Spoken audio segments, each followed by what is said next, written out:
Добър ден, дами и господа, Краси Марков е на вашите екрани. Първо видео за тази година в студиото Office Cut Garage. Тук си е бая студено, между другото. Ще гледам да съм максимално бърз, защото с този свичър в гаража наистина си е студено.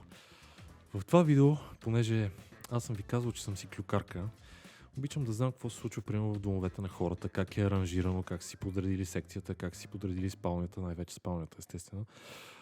Обичам също така да знам какво има в чантите на хората. Даже понякога, като се возя в градския транспорт, гледам и в телефоните на хората, кой с кой си пише, какво си пише. Това са абсолютно нормални неща. Но странично от това, искам да ви покажа, понеже по едно време беше голям тренд, така беше доста популярно. Не знам дали в момента е, но пък мен ме кефи и затова ще го направя. Какво имам в моята раница?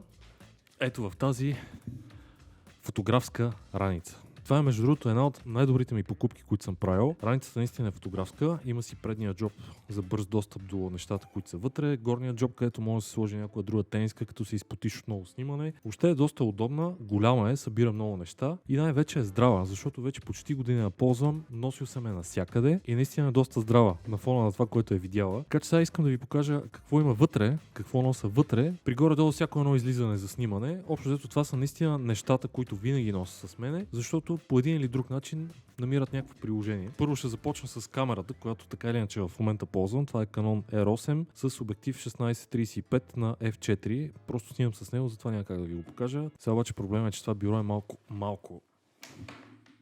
Ай така. Ще започваме с основния джоб, който си се отваря типично настрани, както казах, за да има бърз достъп. И веднага вътре това, което има, е камерата. Направил съм си едно голямо отделение тук за камерата и няколко други отделения за обективи и за дрона.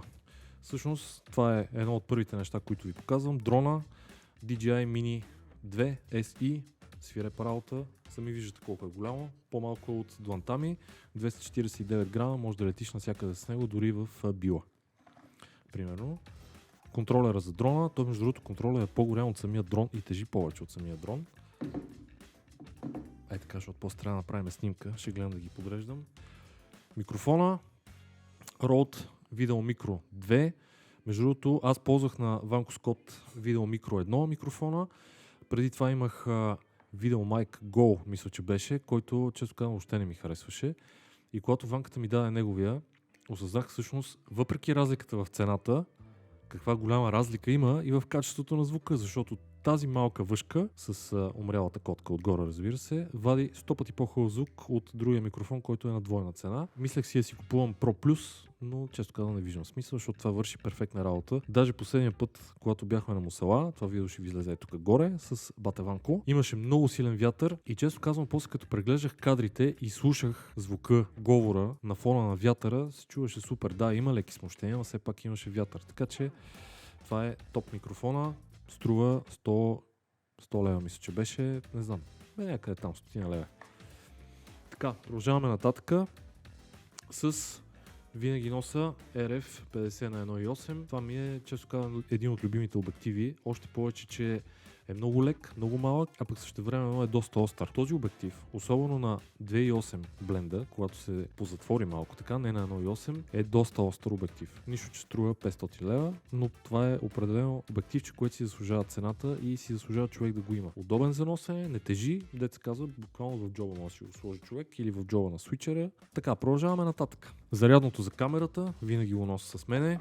Като допълнително съм си купил още две батерии, защото тази батерия на Aerosmith е с малък капацитет и пада по-бързо, но пък с две допълнителни батерии, плюс трета от предишната ми камера, Canon 200D, защото той също беше с такъв вид батерия, стават 3, така че е напълно достатъчно. Хартиено тиксо. Показвал съм ви няколко пъти, това е едно от най-полезните неща, които може да има човек в раницата си, даже често казано, не знам защо да не се добави в дамската чанта, това е идеално за някакви неща. Сега точно не знам за какво. Това е нещо много полезно, както съм ви показвал и друг път. Изолир банд също. Без него никъде не хода, без изолир банда. Така, тук има спусък, контролен спусък за камерата. Това е за когато снимам дълги експозиции. Това съм си го купувал преди 2 години и съм го използвал точно един път. Не знам даже ще го нося, ама така или иначе тежи по-малко от 50 грама. Дали ще или не в чантата, абсолютно след 200. Най-важното трацкало. 2,50, AliExpress, върши перфектна работа, чисти на ужас. Така. Кабел за гимбала, който не ползвам. Така, сега отиваме в горния джоб, където има много интересни неща. Първото е батерии за дрона, 2 допълнителни батерии, защото 20 минути е малко. Горила пода, който в интерес на истината напоследък използвам все по-рядко и по-рядко. Често казано, това нещо в началото ми вършеше супер работа, сега напоследък, дори когато влогвам, аз просто държа камерата е така в ръка и изобщо не го използвам това, но пък го нося, защото е много удобно да се закачи някъде заради чупащите ramена и може да се заснеме някакъв по-интересен ъгъл, който иначе с обикновен статив не става. Обикновеният статив не ви го показвам, сега в момента камерата е на него, аз имам още един, но го забравих горе и сега не ми се качваше да го взимам. Другото, което има тук е челник, задължително челник. Един път с бате Ванко, понеже се отплеснахме в снимане и съответно пътя беше дълъг, не си преценихме, бехме в една доста гориста местност и стана тъмно и си светихме с телефоните и едва си намерихме пътеката за наобратно, затова от тогава си казах задължително челник с мене, Декатлон, 15 лева, идеален е. Нещо изключително полезно, без което не тръгвам. Дървени щипки за пране. Тези дървени щипки могат такова жестоко приложение да ви намерят за абсолютно всичко. Каквото се сетите. Дори най-малкото, като сте снимали много и сте се изпотили, има къде да си закачите тениската. Културно. Няма пречи на никой. И нещо, по което се зарибих супер много миналата година. Жена ми го направи като подарък за рождения ден. Филмова камера. По-скоро филмов фотоапарат, защото това не е камера. Филмов фотоапарат Zenit ET. Аз имам едно видео, също това ми е едно от първите видеа, които снимах. Само, че то не беше с този Zenit, а на един приятел. Но това е такъв кеф. Просто само вижте. Кожената чантичка, напипане, твърдата част отпред, за да пази обектива, ремъка, за да е удобно да се носи. Просто има нещо елегантно в това, нещо, което те привлича по някакъв особен начин. И когато отвориш, и вътре е магията. Отдолу е с врътка, за да се откачи, ако не искаш да го носиш в самата чантичка. Ето го зенитчето. Честно казано, когато тя ми го подари, без да съм казал, че искам, това беше един от най-хубавите подаръци, които съм получавал. Защото, да, лесно е да отидеш да си купиш цифрова камера, дигитална камера, купуваш си някаква обикновена SD карта и започваш да снимаш постоянно. Снимаш, гледаш. Да, обаче пини за снимането е в тази джаджа. Защото тук имаш 36 кадъра и нямаш много варианти да снимаш, освен ако не ти се дават излишни пари, защото все пак лентите са доста скъпи напоследък. Чара на снимането и горещо го препоръчвам на всеки един, който иска да пробва такова нещо, защото това нещо струва 100 лева с тия. Къде не сме ги дали 100 лева?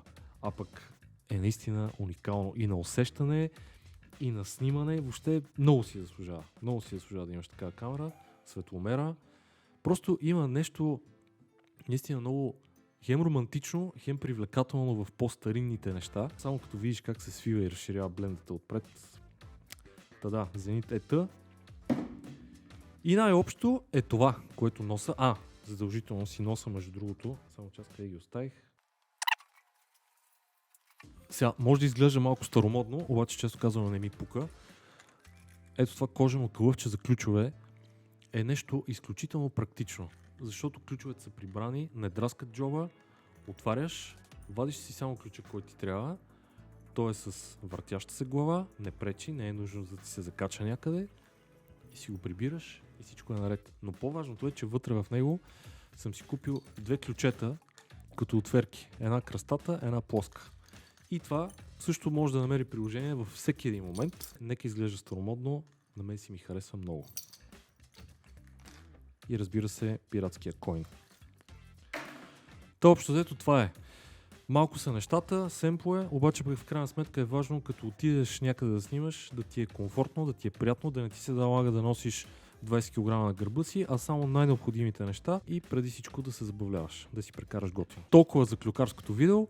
Между другото, може да оставите коментар какво има във вашата раница или пък в нещото, което носите, техниката си и въобще каква техника носите, защото ще ми е интересно да прочита и да си поговориме. Харесайте видеото, абонирайте се за канала и ще се видим в следващото видео, където искам да ви покажа нещо друго интересно, само че не знам кога ще е това видео. И задължително дървени щипки. Сега ако ми кажете, че като деца не сте го правили това, изобщо няма да ви повярвам. Това са едно кокили. Ай, чао, че измръзнах.